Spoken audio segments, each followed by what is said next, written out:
मालक बंटी ड्रायव्हर आपल्या बैलांची नावं सांगून जायचे हो.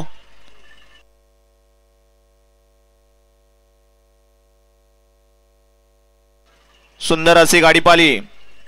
हिंदवी प्रथमेश शेडवाडकर, विठ्ठल शेडवाडकर, दरेवाडी पुणे आणि रणवीर मोती फॅन्स क्लब, सुहास शेठ मारणे, उरवडे मुळशी यांच्या ठिकाणी सोन्या पाला आणि त्यातला भारत पाला. सुंदर अशी गाडी पावली. बंटी ड्रायव्हर हरिश्चंद्रीकरांनी गाडी सेमीला पात्र. गाड्या सुटल्या. क्रमांक 19 पळतो.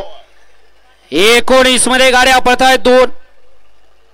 इकडे एकटीच गाडी पळते वादळची आणि सर्जाची आणि सनी ड्रायव्हर उरुळीकरांचं निर्विवाद वर्चस्व. गाडी क्रमांक 19 चा निकाल तास क्रमांक 2 वरती धावलेली गाडी आई तुझावणी प्रसन्न स्वर्गीय रणजित सेठ निंबाळकर, कुमार जयेश, अभिजित भैया पवार आणि थैमान ग्रुप साखरवाडी फलटण या गाडीचा 1 नंबर आला. विजेत्या बैलगाडी मालकाचं त्यावरती बसणाऱ्या उरुळीच्या सनीचा हार्दिक हार्दिक आणि हार्दिक अभिनंदन. सुंदर अशी गाडी पाली. स्वर्गीय रणजित सर निंबाळकर, कुमार जयेश, अभिजित भैया पवार, थैमान ग्रुप साखरवाडी